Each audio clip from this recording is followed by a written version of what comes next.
సప్తగిరి ప్రసాద్ గారు. సో అది సార్ ఇప్పుడు వైసీపీ మరి ఇది నేను వేరే వాళ్ళ నోటి నుంచి వినలేదు. మోహన్ రెడ్డి గారే ఫస్ట్ పర్సన్ సిబిఐని కోరుతున్నారు, డిఎస్సిలో ఎలా అయితే డిమాండ్ చేస్తున్నారో ఏపీపీఎస్సీ వ్యవహారంలో కూడా అనేది నేనైతే మరి నిన్నే కాబట్టి రిపోర్ట్ వచ్చింది. మేబీ పార్టీ పరంగా వాళ్ళు ఏమైనా డెసిషన్ తీసుకున్నారా లేకపోతే ఈ రకంగా ముందుకెళ్దాం అనుకున్నారో తెలియదు. సో డిఎస్సిఏ కాదు ఏపీపీఎస్సీ ఈ వ్యవహారం నిగ్గుదేల్చడానికి కూడా సిబిఐ ఎంక్వైరీ చేయించమంటున్నారు. First point. సెకండ్ పాయింట్ వచ్చేసి డిఎస్సిలో మీరు ఇబ్బంది పడుతున్నారు, మీకు చెప్పుకోవడానికి ఏమీ లేదు, మిమ్మల్ని కార్నర్ చేశారని చెప్పేసి వారు భావిస్తూ ఈ ఏపీపీఎస్సీ సంబంధించిన వ్యవహారంలో సడన్గా ఈ రిపోర్ట్ని సిట్ ద్వారా మీరు ప్రభుత్వం ఈ రకంగా డైవర్ట్ చేస్తుంది అనేది. ఎస్ ప్లీజ్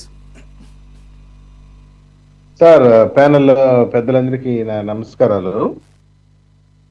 డిఎస్సిలో పెద్ద ఎత్తున అవినీతి జరిగింది అనేసి ఏ ఒక్క అభ్యర్థి కూడా కోర్టుకు పోలేదు. ఫస్ట్ థింగ్, ఏ ఒక్క క్యాండిడేట్ కూడా కోర్టు మెట్లు తట్టలేదు, కోర్టు తలుపులు తట్టలేదు, ఒక్కడు కూడా. పోయిందంతా 331 పిటిషన్లు అభ్యర్థులు. వస్తుంది సార్, వాయిస్ వస్తుంది. నేనే అడుగుతున్నాను మిమ్మల్ని. 331 పిటిషన్లు మరి హైకోర్టులో పడినాయి కదా. అఫ్కోర్స్ అవేం పెండింగ్లో లేవు, అవన్నీ కూడా క్లియర్ అయినాయి. మరి ఏ అభ్యర్థి కోర్టుకు వెళ్లకుండా ఏం జరగలేదు కదా డిఎస్సిలో కూడా. ఇక్కడ ఒక విషయం, క్యాండిడేట్స్ ఎవరైతే నేను నష్టపోయాను అనే లోకో స్టాండ్ ఉన్నటువంటి క్యాండిడేట్ ఒకడు కూడా పోలేదని మొన్ననే కదా ఆయన ఎమ్మెల్సీ వేసినటువంటి పిల్లు విషయంలో హైకోర్టు చెప్పింది. Are you a person who has been lost? నీకేమో నష్టం జరిగిందా? నష్టపోయిన అభ్యర్థులు ఒక్కడైనా వచ్చాడో కోర్టుకి అని చెప్పి కోర్టు స్పష్టంగా చెప్పింది. వీళ్ళు తోక ముడిచి వచ్చారు. వీళ్ళు సమాధానం లేకుండా నాలిక ఖర్చుకొని వచ్చేసి ఏదో టౌన్ హాల్ మీటింగ్లంట, ధర్నాలంట, ఇంకొకటంటే చేసుకుంటున్నారు. ఒక్కరంటే ఒకరు కూడా అభ్యర్థులు ఎవరు కూడా కోర్టు మెట్లు తొక్కలేదు, కోర్టు తలుపు తట్టలేదు.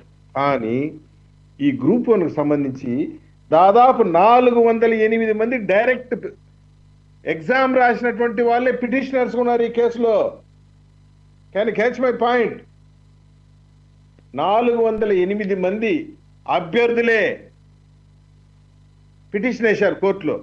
వేస్తే సిగ్గుతో తలదించుకోవాలి. రైతు బజార్లో కూరగాయలు అమ్మినట్లు, బ్రాందీ షాపులో బ్రాందీ సీసా అమ్మినట్టు, సూపర్ మార్కెట్లో సరుకులు అమ్మినట్టు సిగ్గుతో తలదించుకోవాలయ్యా. అంత దారుణంగా అమ్ముకొని ఏపీపీఎస్సీ స్ట్రాంగ్ రూమ్లో ఉండవలసినటువంటి ప్రశ్న జవాబు పత్రాలు హాయ్లాండ్స్ అనేటువంటి రిసార్ట్స్లో పెట్టి దిద్దుతారా? ఒక రిసార్ట్స్లో గ్రూప్ 1 పరీక్షని, ఎగ్జామినేషన్ పేపర్ని వాల్యూ చేసినటువంటి దరిద్రమైన చరిత్ర, నీచమైన చరిత్ర, నికృష్టమైన చరిత్ర వీళ్ళది. ఏమయ్యా? ఎగ్జామినేషన్ పేపర్స్ని ప్రొఫెసర్లు, సబ్జెక్ట్ ఎక్స్పర్ట్లు దిద్దవలసి ఉండగా డేటా ఎంట్రీ ఆపరేటర్లు, ఎలక్ట్రీషియన్లు, ప్రైవేట్ టీచర్లు, సెక్యూరిటీ గార్డులు, క్లర్కులు, ప్రైవేట్ పనులు చేసుకున్న వీళ్ళ పేపర్లు దిద్దేది గ్రూప్ 1 పేపర్లు ఎక్కడైనా చూసామా? పిఎస్ఆర్ ఆంజనేయులు అనేటువంటి ఐపీఎస్ అధికారి, నేను అడుగుతున్నా, నువ్వు ఇండియన్ పోలీస్ సర్వీసా లేకుంటే ఇండియన్ పొలిటికల్ సర్వీసా, ఇంకొక సర్వీసా? ఎంత చిత్తశుద్ధిగా అడిగిన అధికారాన్ని పేరుంది ఈ ప్రభుత్వంలో. ఎంత నేచానికి దిగజారిపోయి రాష్ట్ర చరిత్రలో ఒక డీజీపీ ఓచలు లెక్క పెట్టేటువంటి పరిస్థితుంది. మిస్సెస్ క్యాంప్సైన్ మీడియా ప్రైవేట్ లిమిటెడ్ అనేటువంటి సంస్థకు, ఒక ప్రైవేట్ సంస్థకి గ్రూప్ 1 పరీక్షలు దిద్దేటువంటి కాంట్రాక్ట్ ఇస్తారా?